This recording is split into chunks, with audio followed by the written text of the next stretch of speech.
6.25 전쟁이 일어난 지 70년이 됐습니다. 전쟁이 끝난 뒤 격동의 시대 속에서 한국교회가 국가 재건과 회복을 위해 어떤 역할을 했는지 살펴봅니다. 6.25 전쟁 발발 70년을 맞아 전문가와 함께 한반도 평화를 위한 한국교회 역할을 짚어보겠습니다. 코로나19로 부분 봉쇄 중인 호주의 각 지자체들이 6월부터 2단계 완화를 시작했습니다. 시드니가 속한 뉴 사우스 웨일스주는 식당 등 영업장소와 함께 종교 모임도 50명까지 허용했습니다. 미국에서 시작된 인종차별 문제로 유럽도 고통을 겪고 있습니다. 이런 가운데 독일 개신교회는 성령 강림절 메시지를 통해 성령으로 거듭난 초기 교회의 모습을 회복하자고 전했습니다. 필리핀이 코로나19 봉쇄 조치를 점차 완화하고 있습니다. 현지에서는 해방감과 함께 우려의 목소리도 나오고 있습니다. 웨슬리 사회 성화 실천 본부가 임시 귀국 선교사를 위해 선교관을 개관했습니다. 외사부는 총체적인 선교 후방 정책을 마련해 다음 세대를 육성하는 청사진을 그려가겠다고 전했습니다.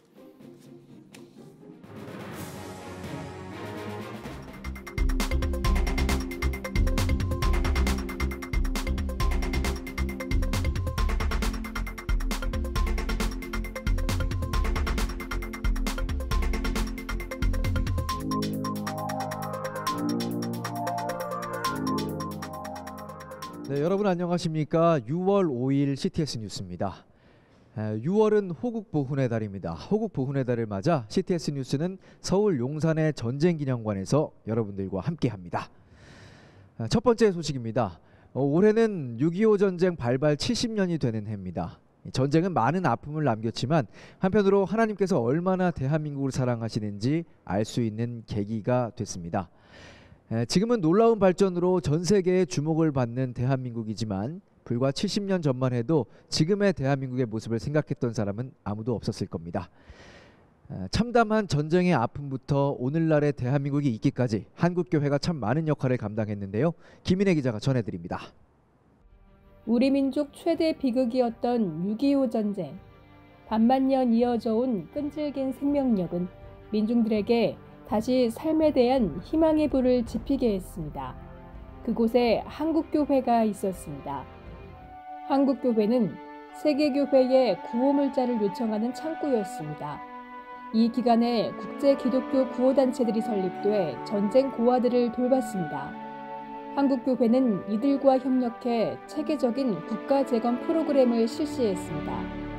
한국교회도 전쟁으로 많은 피해를 입었지만 정부의 재건 노력을 적극 지지하는 한편 의료와 교육 등 여러 분야의 일을 도맡으며 유사정부 역할을 했다는 평가입니다. 교회를 통해서 복지를 하고 교회를 통해서 의료를 하고 심지어 문화사업 같은 것들도 다 교회를 통해서 이루어졌습니다. 따라서 6.25 전쟁을 거치면서 한국 기독교는 사실은 국민 종교로서 부상을 하게 된 것이고 한국 사회를 이끌어가는 유사정부 역할을 했다. 정부가 못하는 일을 했다. 경제 분야도 마찬가지였습니다. 서구 선교사의 영향을 받은 한국교회는 50년대 후반부터 한국 경제 발전에 영향을 끼쳤습니다. 장로교회가 주도한 산업전도가 대표적입니다. 이에 적극적으로 호응했던 이들은 6.25 전쟁 때 남한으로 온 월남 피난민들, 평양과 서북지방에서 기독교 교육을 받은 성도들이 상당수였던 이들은 서울, 인천, 부산 등 대도시에 정착했습니다. 주로 상업과 제조업에 종사했던 이들은 교육에까지 관심을 보이며 대광고, 숭실대 등의 기독교 학교를 설립했습니다. 우리 사회 민주화 바람이 불 때 한국교회는 민족 최대 현안인 남북 통일을 위해 생소했던 통일운동의 물꼬를 텄습니다. 전문가들은 특히 남북 관계가 화해와 경색을 오가는 가운데서도 한국교회는 인도적 지원의 끈을 놓지 않았다며 지난 70년 동안 한국교회는 통일운동에 힘쓰기도 했고 때론 분단 고착에 기여하기도 했다고 평가하고 있습니다. 쓰라린 전쟁과 핍박 속에서도 다양한 분야에서 주도적인 역할을 했던 한국교회, 대한민국 재건의 기틀이 됐습니다. CTS 뉴스 김인혜입니다.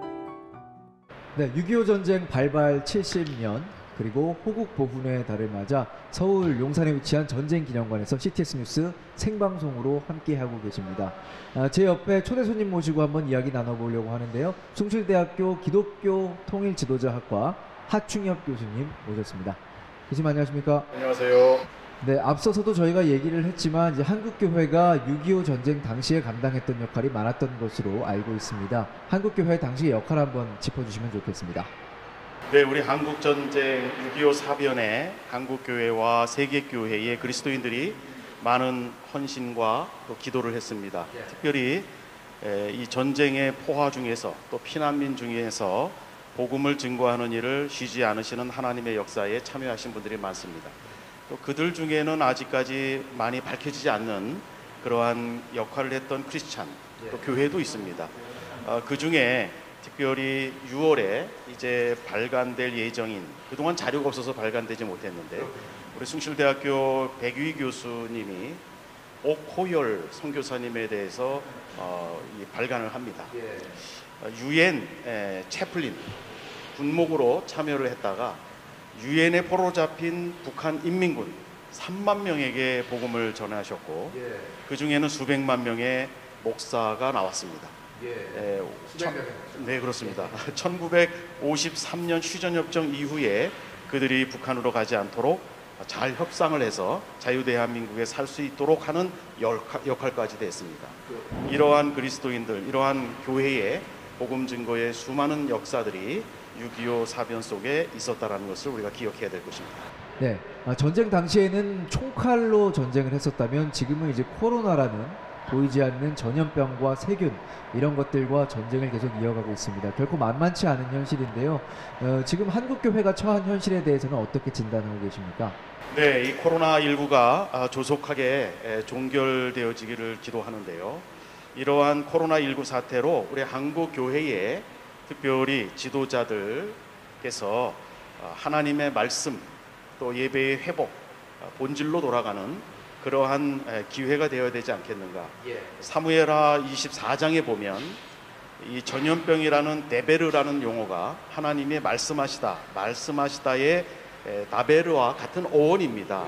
하나님의 말씀을 제대로 듣지 못했던, 해석하지 못했던 다윗이 바로 7만 명의 전염병으로 국민을 잃게 됩니다. 그 당시 18.57%였습니다.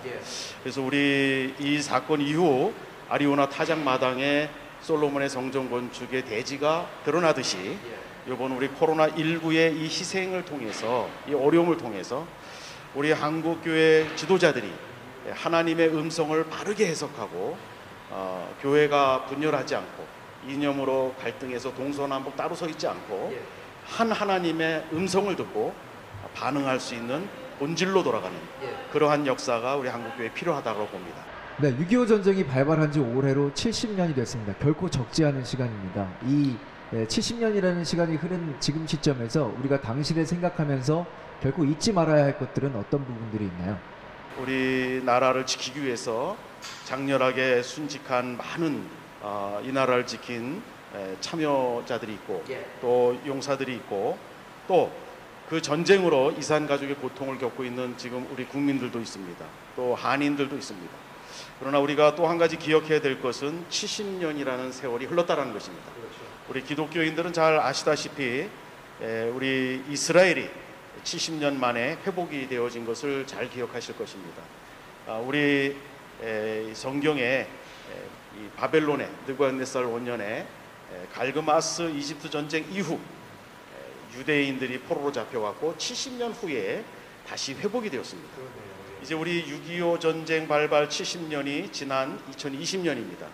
이제 회복이 되어져서 남북이 통일이 되어지고 북녘 땅에 무너진 교회들이 재건되어지고 세계 구속사에 우리 통일된 국가의 교회가 쓰임 받을 수 있는 회복의 역사가 될 수 있는 상징적 의미의 70년이다.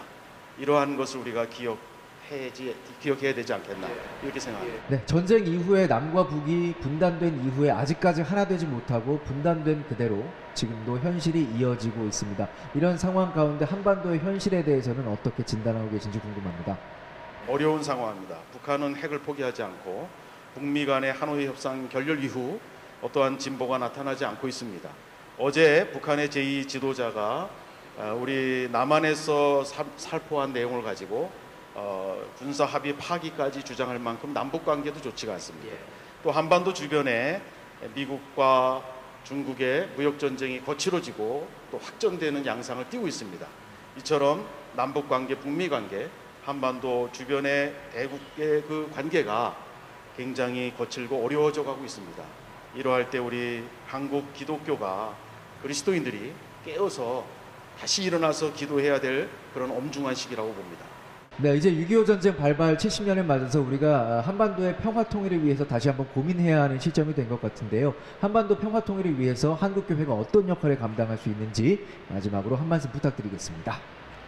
우리 한국교회는 이 남북의 분단의 고착화, 또 남남 갈등의 이 어려움, 또 한반도 주변의 국가들의 갈등, 이러한 역사 속에서 역사 위를 걸으시는 섭리자 되시는 하나님의 목소리를 잘 듣고, 그리고 역사 위를 걸어가시는 하나님의 옷자락을 붙들고 통일을 이루고자 하는, 통일의 기회를 잡고자 하는 그러한 우리 그리스도인 교회의 역할이 있다고 봅니다.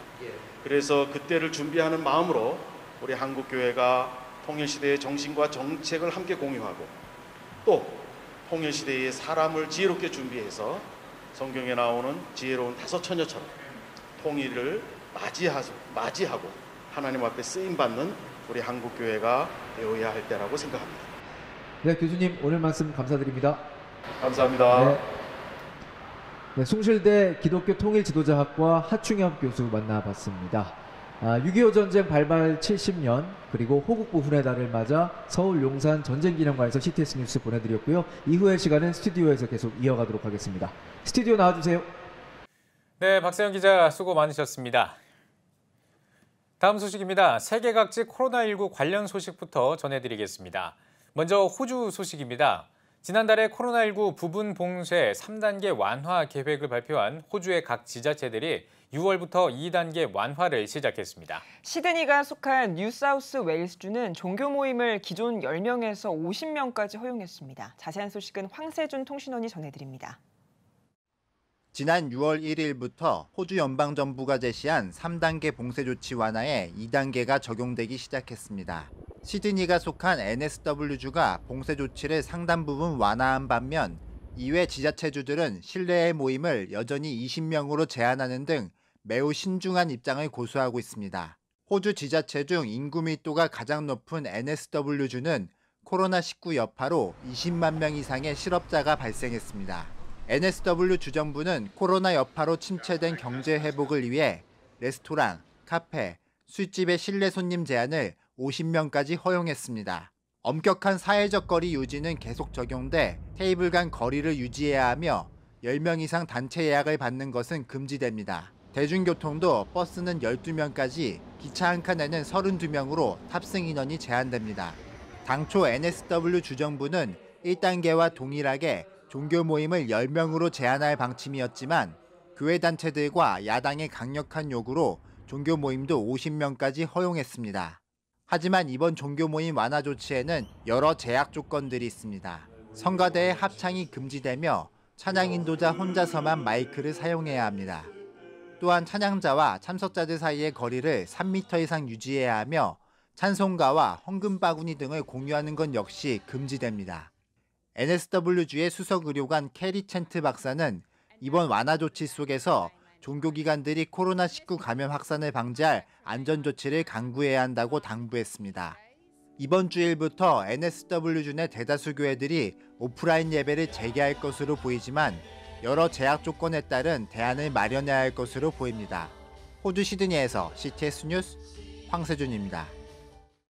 이번에는 유럽으로 가보겠습니다. 전 세계가 코로나19로 고통받는 가운데 미국에서 시작된 인종차별 반대 시위가 유럽으로도 번져가는 분위기입니다. 혼란 속에서 지난주 성령 강림절을 보낸 독일 개신교회는 초기 교회의 모습을 회복하는 것이 그 어느 때보다 필요하다고 전했습니다. 베를린에서 김영환 통신원입니다. 미국에서 발생한 조지 플로이드의 사망에 항의하는 시민들. 베를린과 암스테르담 등 유럽의 주요 도시에서도 인종차별에 반대하는 시민들이 거리로 나와 시위에 동참했습니다. 베를린 지역 공영방송도 지난 주일 일어난 시위에 대해 상세하게 보도했습니다. 보도에 따르면 예상된 시위 참가자보다 훨씬 많은 1,500여 명이 시위에 동참했습니다. 시민들은 부당한 경찰 권력에 항의하며 희생자와 연대해 시위를 이어가겠다고 주장했습니다. 한편 독일 정부는 미국 정부와는 달리 시위를 불법으로 간주하지 않았습니다.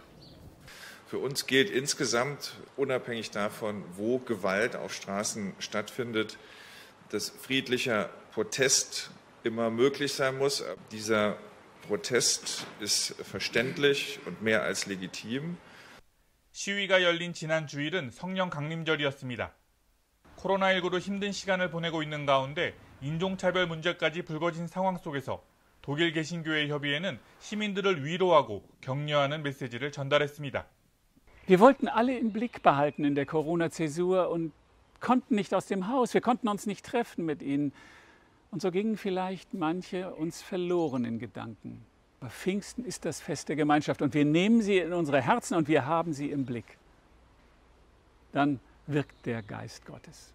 철저한 거리 유지 속에서 진행된 성령 강림주일 예배의 주요 메시지 역시 성령으로 거듭난 초기 교회의 모습을 회복하자는 것이었습니다.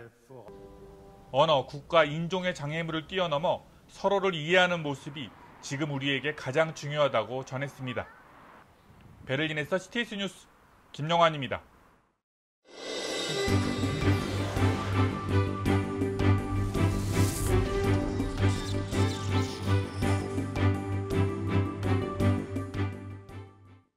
코로나19의 위협이 다소 줄어들면서 세계 많은 나라들이 바이러스 확산을 막기 위한 조치를 완화하고 있습니다. 필리핀도 그중 하나인데요. 필리핀 현지에서는 이번 완화 조치로 해방감과 함께 재확산을 우려하는 목소리도 나오고 있습니다. 윤열 통신원에게 현지 상황 들어봤습니다. 최근 필리핀 정부가 코로나19 확산을 막기 위한 조치를 완화했다고 들었습니다. 현지 상황이 어떤지 물어봤습니다. 네, 필리핀 정부는 6월부터 메트로 마닐라 지역 및 중부 루손, 다바오시 등 일부 지역에 대해 완화된 일반 지역사회 검역 조치, 일명 GCQ로 전환한다고 발표했습니다. 이 조치로 도로, 철도, 항공 등의 대중교통은 제한된 인원으로 감소 운행됩니다. 또한 권역 간 이동은 여행 패스를 소유할 경우 가능하도록 했습니다. 쇼핑몰은 운영되지만 레스토랑의 경우 점진적으로 50%의 좌석 점유만 가능하도록 조치되었습니다. 이에 따라 거리의 차량이 늘어나고 사람들의 활동이 점차 많아지며 코로나19 이전의 사회로 돌아가기 위한 단계를 밟아가고 있습니다. 하지만 최근 확진자 수가 완화된 조치 이후 상당히 늘어가고 있는 상황입니다. 봉쇄 조치가 완화되면서 필리핀 현지도 점차 활기를 띨 것 같은데요. 현지 사회와 교민들은 어떤 반응을 보이고 있는지 들어봤습니다. 네, 이번 조치로 인해 지난 2개월 반 동안의 답답했던 봉쇄 기간에서 해방된 느낌이어서 교민사회가 조금씩 활기를 띨 수 있기를 기대하고 있습니다. 그러나 한편으로는 코로나19가 필리핀 지역사회에 더욱 전파되지 않을까 하는 우려의 목소리도 큰 상황입니다. 또한 필리핀 정부가 6월 15일까지의 상황을 지켜보고 지역사회 검역 조치를 다시 강화할지 아니면 완화를 이어갈지를 결정한다는 소식에 아직 한인 교민들은 불안한 상황입니다. 네, 현지 교계 상황도 궁금한데요. 현지 한인교회와 선교사들의 상황은 어떤지 이어서 들어보겠습니다. 네, 완화된 일반 지역사회 검역 조치에도 불구하고 여전히 대중집회는 금지된 상황이라 한인교회는 여전히 영상예배로의 형태로 진행되고 있습니다. 현재로서는 10명 이하의 모임은 가능한 상황이고 15일 이후의 상황에 따라 종교행사나 예배가 가능할 수도 있는 상황입니다. 한편 외국인의 경우 출국은 가능하지만 입국은 제한된 상황이어서 선교사들의 경우 출국을 한 경우에는 입국을 하지 못하는 상황도 전해지고 있습니다. 현재 대부분의 선교사들은 재정적으로 어려움을 겪고 있는데 특별히 학교의 계약이 무기한 연장된 상황에서 학교를 운영하는 선교사들의 어려움이 매우 크다는 소식도 전해지고 있습니다. 마지막으로 한국교회와 성도님들에게 전하는 기도 제목 나눠주시기 바랍니다. 우선 코로나19 확진자 수가 하루속히 감소 추세로 돌아서 더욱 완화된 조치로 단계를 밟아갈 수 있도록 기도해 주시고 선교지의 어려움들을 함께 지혜롭게 극복할 수 있도록 한국교회의 관심과 기도를 부탁드립니다. 네, 하루빨리 코로나19가 종식돼서 필리핀뿐만 아니라 전 세계가 안정을 찾고 복음 전파에 힘쓰고 있는 선교사들의 어려움도 해소되길 기도하겠습니다. 네. 자, 다음 소식 전해드리겠습니다. 미국의 크리스천 대학생들이 이스라엘로 견학을 떠났습니다. 믿음을 견고히 하고 현대적이고 역동적인 이스라엘의 유적지를 방문하기 위해서인데요. 신앙의 유산을 찾아 떠난 이스라엘 견학 현장을 지구촌 리포트에서 전해드립니다. As a Christian, your why is rooted in your faith. And your faith is rooted in Israel. 패세지스는 크리스천 대학생들이 이스라엘을 방문해 자신들의 신앙의 뿌리를 발견하고 이스라엘의 과거와 현재를 탐방하는 견학 프로그램입니다. 예루살렘에서 열린 기념 행사에서 참석자들은 크리스천 미국 대학생들을 위한 견학 프로그램의 5주년을 축하했습니다. In 2016, Passages was born to give you, the religious, political, social leaders of tomorrow, an opportunity to come to Israel, to ignite your faith, to connect with the values that the United States shares with Israel, and to strengthen your leadership journey. 전 이스라엘 국회의원 마이클 오렌은 이스라엘 지역과 믿음 사이의 관련성에 대해 전했습니다. Your faith gives you a part of this land. The land of Israel. It gives you a part of this sacred city. 주 이스라엘 미 대사인 데이비드 프리드먼은 이번 견학 프로그램이 갖는 역사적인 중요성에 대해 강조했습니다. So to bring these kids here for 10 days and to show them, especially Jerusalem, but all the rest of the parts of the country, it's very, very powerful and very important. 패세지스 견학 프로그램은 크리스천인 로버트 니콜슨, 필로스 프로젝트의 대표와 정통 유대인 리부카 키드론이 창립했습니다. As I began to become more and more attached to Christianity, I began to see that many people my age and younger were actually going the opposite direction. And I knew that this encounter with the land of Israel could be a remedy for that. I really believe we're at a unique moment in history where Christians and Jews can come together and really focus on our shared values, not what separates us, but what we have in common together. 견학 프로그램 참가자들은 9일 동안 이스라엘 땅을 여행하면서 성경에 나오는 유적지와 현대적인 공간을 방문합니다. With Passages, they offer something unique by diving deep into the geopolitics of the land, trying to provide a diversity of narratives so that students come out of the trip realizing that the media isn't all that there is to the story. 알라바마 대학교에 다니는 한 학생은 예루살렘의 다윗의 도시를 방문하기도 했습니다. As Christians, it's important for us to understand what's going on in the world, and so there is a lot of modern-day political conflict here, and so we're getting to hear lots of different perspectives on that and just become educated from a first-hand perspective.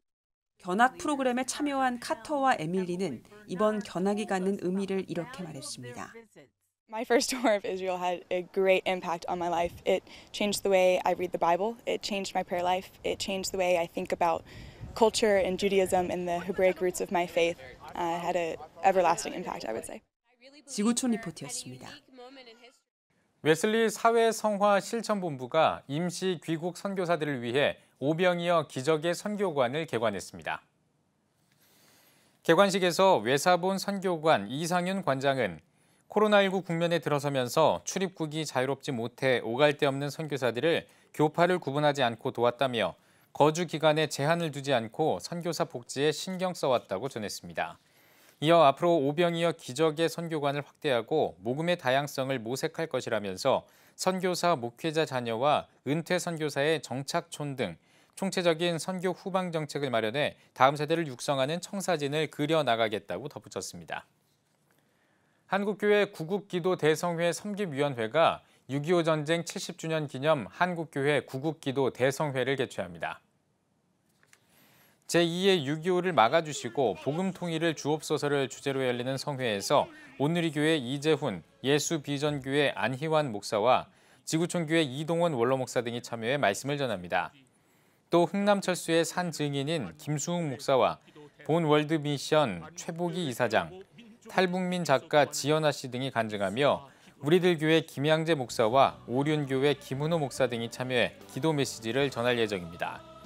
이번 대성회는 오는 25일부터 3일 동안 영락교회에서 개최됩니다. 한국교회 생명신학 포럼과 한국복음주의 교회연합이 4회 한국교회 생명신학 포럼을 개최했습니다. 코로나19 이후 한국 사회와 교회를 주제로 열린 포럼에서는 이화여자대학교 장윤재 교수와 순환경제연구소 이승무 소장, 인하대학교 임종환 교수가 문명 전환, 그 가능성과 불가능성, 코로나19 이후 대안적 순환경제 등을 주제로 발표했습니다. 또 광주 다일교회 김의신 목사와 내일을 여는 집 이준모 목사, 한국 인터서브 선교회 조샘 대표 등이 발제자로 나서 코로나19 이후 한국교회의 목회와 선교의 방향을 제시했습니다. 하트하트 재단이 시각장애 어린이들을 위해 마음과 마음을 잇는 언택트 나눔 캠페인을 전개합니다. 이번 캠페인은 코로나19로 사회적 고립감을 경험할 수 있는 시각장애인 어린이들을 향해 관심을 주고 정서적 거리감을 좁혀나가자는 취지에서 마련됐습니다. 캠페인은 시각장애인들을 위한 특별한 도서를 제작해 배포하는 것으로 특별한 도서에는 점자와 QR코드가 포함됐습니다. 하트하트 재단은 많은 기업과 단체의 참여가 정보 접근성이 취약한 시각장애 어린이들의 교육 기회를 확대할 수 있을 것이라고 전했습니다. 환경부가 국무회의에서 자원의 절약과 재활용 촉진에 관한 법률 개정안을 의결했습니다. 의결된 법안은 일회용 컵 보증금제를 도입하는 내용을 담고 있으며 커피 전문점 등에서 음료를 주문할 때 일회용 컵에 일정 금액의 보증금을 부과하고 컵을 반납하면 보증금을 돌려주는 제도입니다. 환경부는 제도 시행으로 일회용 컵 회수율이 높아지고 재활용이 촉진되면 일회용 컵을 소각했을 때와 비교해 온실가스를 66% 이상 줄이고 연간 445억 원이 넘는 편익이 발생할 것으로 기대한다고 밝혔습니다. 개정된 법안은 오는 2022년 6월부터 본격적으로 시행할 예정입니다. 예수전도단이 오는 7월 미션 콘퍼런스 2020을 개최합니다. 하나님 나라 입마소서를 주제로 열리는 미션 콘퍼런스 2020은 온라인과 오프라인으로 나눠 진행하며 청년과 대학생 누구나 참여할 수 있습니다. 주최 측은 온라인을 통해 하나님 나라의 메시지를 전달하고 삶의 현장에 적용해 확장해 나갈 것이라며 하나님의 나라와 뜻이 큰 파도처럼 일어나 전파될 것이라고 전했습니다. 콘퍼런스는 오는 7월 14일부터 16일까지 온라인 모임을 갖고 17일부터 8월 6일까지 오프라인 모임으로 진행됩니다. 한국기독교교회협의회가 미국 흑인 남성 사망 사태와 관련해 미국 그리스도 교회 협의회에 연대 서신을 발송했습니다.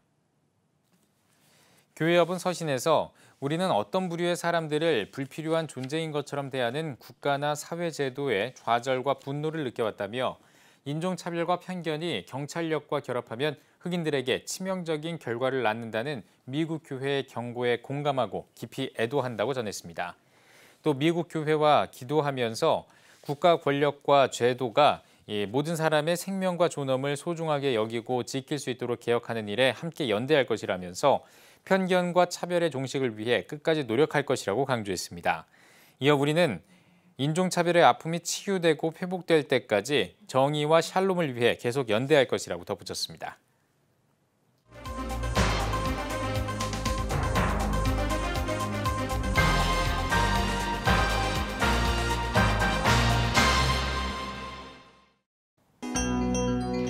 세계 선교지 소식을 살펴보는 월드미션 브리핑입니다. 이번 한 주 동안에는 어떤 일들이 있었을까요? 먼저 중동 아프리카 소식입니다. 루안다 의료진이 코로나19 감염 위험을 최소화하기 위해 로봇을 배치했습니다. 이 로봇들은 환자들의 체온을 재거나 상태를 모니터링하는 업무를 맡고 있는데요. 루안다 보건부는 이 로봇들이 의료진을 지원할 수 있는 잠재력이 있다고 설명했습니다. 소말리아 도로변에서 폭발물이 터져 최소 10명이 숨졌습니다. AFP 통신은 모가디슈 외곽 라플레 마을을 지나던 미니버스가 도로변에 심어진 폭발물을 밟았다고 보도했는데요. 목격자들은 폭발로 미니버스가 완전히 부서졌다며 현장은 아수라장이 됐다고 전했습니다. 터키 군경이 쿠르드 분리주의 무장조직 쿠르드 노동자당 조직원들을 사살했습니다. 터키 내무부는 쿠르드 노동자당 조직원 3명을 무력화하고 총기와 폭발물을 압수했다고 밝혔는데요. 현지 언론은 이 조직원들이 지난해 6월 터키군 2명을 살해한 혐의를 받고 있었다고 설명했습니다. 다음은 아시아 소식입니다. 중국 양쯔강의 물동량이 사상 최고치를 경신했습니다. 교통부 산하 창장 항운관리는 지난해 양쯔강의 물동량이 전년보다 8.9% 늘어난 29억 3천만 톤이라고 밝혔는데요. 중국 당국은 강과 바다, 철도와 수로를 연계하는 교통망의 발달이 물동량을 늘리는 데 기여했다고 전했습니다. 일본에서 사고가 나지 않았더라도 난폭 운전을 하면 처벌받는 도로교통법 개정안이 통과됐습니다. 불필요한 급브레이크 조작 등 10개 유형을 처벌 대상으로 정했는데요. 현지 언론은 개정안이 이달 말부터 시행될 것으로 보인다며 악질적인 운전자가 끊이지 않는 것을 고려한 조처라고 설명했습니다. 보르네오 섬 인도네시아령 남부 칼리만탄 경찰서에서 한 남성이 흉기를 휘둘러 경찰 1명을 살해했습니다. 범인의 가방에서는 순위파 극단주의 조직 IS 추종 세력들이 사용하는 깃발이 나왔는데요. 현지 경찰은 현장에서 범인을 사살하고 IS와의 연관성을 조사하고 있습니다. 마지막으로 호주 살펴보겠습니다. 호주에서 발생한 최악의 산불로 약 500명이 숨진 것으로 나타났습니다. 맨지스 의학연구소 페이 존스턴 부교수는 500명 가운데 연기를 마셔 숨진 사람이 445명에 달한다고 밝혔습니다. 호주 연방과학산업연구기구는 앞으로 더 심각한 수준의 폭염이 나타날 것으로 예상돼 화재 발생 위험도 높아질 것이라고 전망했습니다. 지금까지 월드미션 브리핑이었습니다.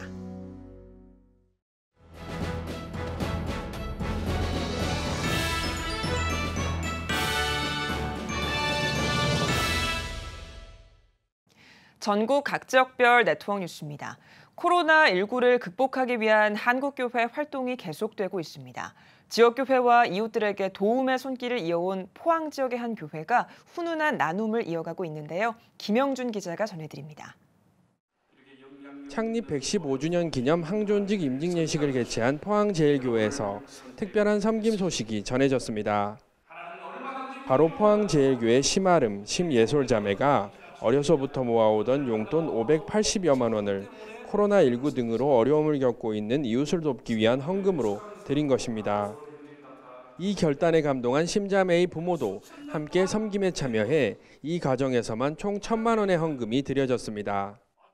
제가 어렸을 때부터 이제 열심히 모았던 돈을 이제 한번 이 코로나 시기도 어렵고 이제 이 힘든 사람들 함께 돕고 싶은 마음에 기부를 하게 되었습니다. 언니가 한다고 해서 저도 좋은 일인 것 같아서 같이 하게 되었어요. 아름 예솔자매로부터 시작된 사랑은 그 뜻에 감동한 많은 이들의 손길을 거치면서 큰 섬김의 결실로 맺어졌습니다. 포항제일교회 사역자들과 이번 항존직 임직 예식에서 임직한 이들이 사역에 동참하면서 4,200여만 원의 기금이 마련된 것입니다.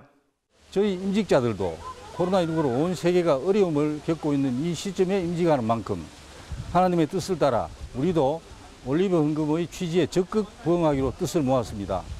우리가 어디를 가든지 너는 복이 될지라라는 하나님의 말씀을 실천하는 자들로 살아가기를 다짐해 봅니다. 이 헌금은 모두가 함께 살자는 의미의 올리브 헌금으로 이름 지어졌으며 1,200만 원은 교회에서 추천한 지역 교회들에게, 2천만 원은 예장통합 포항노예에, 그리고 1,000만 원은 영남신학대학교 학생들을 위한 장학금으로 각각 기부됐습니다. 저희 신학교에 귀한 또 장학금이 전달되게 되어서 정말 너무 감사를 드립니다. 이 장학금으로 인해서 한국교회의 다음 세대를 키우는 그 일에 아마 귀히 쓰여질 것입니다. 포항제일교회 박용호 담임 목사는 성도들이 삶의 현장에서 기도를 통해 섬김의 필요를 깨닫고 교회가 이에 협력하는 사역을 앞으로도 계속해 나갈 것이라고 말했습니다. 기본적인 저희 교회 선교의 방향은 성도들이 삶의 현장에서 필요를 느끼는 것을 기도하면서 먼저 이니셔티브를 지고 시작을 하면 교회가 함께 돕고 힘을 모으고, 그러면서 성도들의 기도가 모이고 마음이 모아지는 곳에서 그러한 흐름에서 성령의 인도하심을 함께 경험하면서 선교적 교회 미셔널 철치를 실현하려고 노력하고 있습니다. 코로나로 인해서 이제 힘든 사람들이 굉장히 많다고 들었는데 이 기부한 걸 통해서 이 시기도 많이 안정되고 좀 다 나아졌으면 좋겠습니다. 모두가 낯설고 혼란스러운 코로나19 시대에 예수 그리스도의 마음으로 이웃을 돌아볼 줄 아는 이들의 사랑이 우리의 마음을 따뜻하게 하고 있습니다. 한국교회 성도 여러분 힘내세요. CTS 뉴스 김영준입니다. 창신고등학교가 역사관 개관식을 개최했습니다. 개관식에 앞서 재단 이사장 강병도 장로는 역사관 개관식에 관심을 갖고 참석해 주셔서 감사하다고 인사를 전했습니다. 이어 참석자들은 100년이 넘는 사진과 자료들로 구성된 역사관을 관람했습니다. 다시 한번 우리 학교 학생들을 가르치는데 학교 역사의 정체성도 배우고 또한 창신학교를 통해서 국가 발전에 이바지할 수 있는 인재를 만드는 데 최선을 다해 나가겠습니다. 창신고등학교는 1908년 호주 선교부 소속 손한로 선교사가 설립했으며 마산 지역 3.1운동에 앞장서고 있습니다. 청주 우암교회가 충북 지역 목회자 가정 초청 위로잔치를 열었습니다. 교회 창립 100주년 기념 사업의 일환으로 진행한 위로잔치에서 환영사를 전한 기장 충북노회장 김정배 목사는 코로나로 어려운 시대에 묵묵히 목회 자리를 지키는 모습이 존경스럽다며 새 힘을 얻길 바란다고 전했습니다. 이어 생활건강 강사 서효석 집사와 홍송경 성도의 건강 웃음 특강과 우암교회 색소폰 찬양단과 우쿨렐레 찬양단의 특별 공연 등을 진행했습니다. 초청잔치에 참석한 목회자 50여 가정에 우암교회 성도들의 후원으로 마련한 기념 선물을 전달했습니다. 네, 저희 교회가 100주년을 맞이하면서 우리 농촌교회에 있는 모든 목사님들과 함께 즐겁고 행복한 시간, 위로의 시간을 가지기 위해서 이런 자리를 마련했습니다. 지역과 함께 상생하고 돕고 또 함께 성장하는 교회가 되고 지역사회를 이루어 나가기 위해서 계속 기도하겠습니다. 청주 우암교회는 올해 교회 창립 100주년을 기념해 한신대 장학금 기탁과 남아프리카 유치원 건립, 아프리카 현지 선교사 후원 등 다양한 기념 사업들을 진행하고 있습니다. 한국기독교부흥협의회 증경회가 한국교회 주일예배 회복과 새벽기도 운동위원회 설립예배를 드렸습니다. 예배에서 말씀을 전한 수도중앙교회 장대영 목사는 코로나19로 한국교회 예배가 침체됐다며 새벽마다 기도하신 예수님을 따라 교회의 영적 회복이 일어나길 바란다고 전했습니다.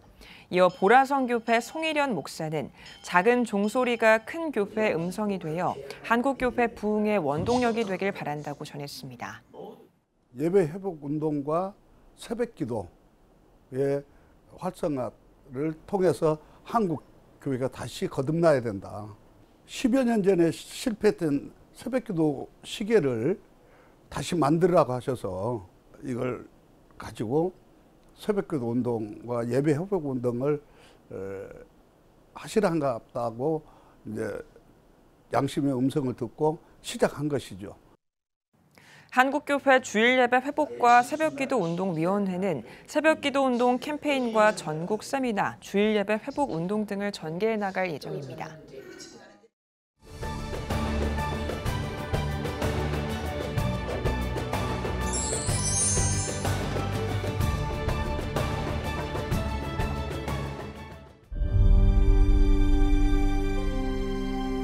(2019년 3분기) 합계 출산율 역대 최저치인 0.88명.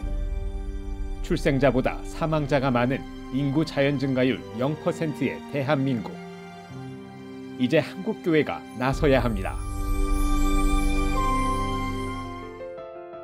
교회, 학교, 가정이 함께하는 교육 선교. CTS가 함께합니다. 다음 세대와 가슴 뛰는 세상을 열어갑니다.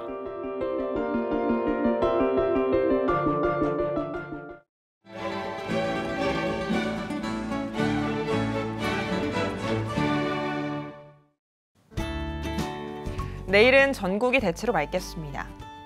아침 최저 기온은 16도에서 19도, 낮 최고 기온은 19도에서 32도가 되겠습니다. 주간 날씨 해봅니다. 10일은 전국에, 11일은 충청도와 남부지방에 비가 오겠습니다.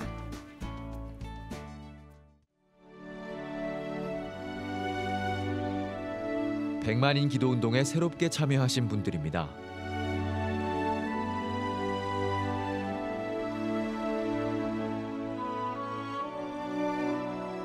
백만인 기도운동을 통해 보내주신 후원금은 국내는 물론 전 세계를 향한 CTS의 영상 선교 사역을 위해 소중하게 쓰이고 있습니다.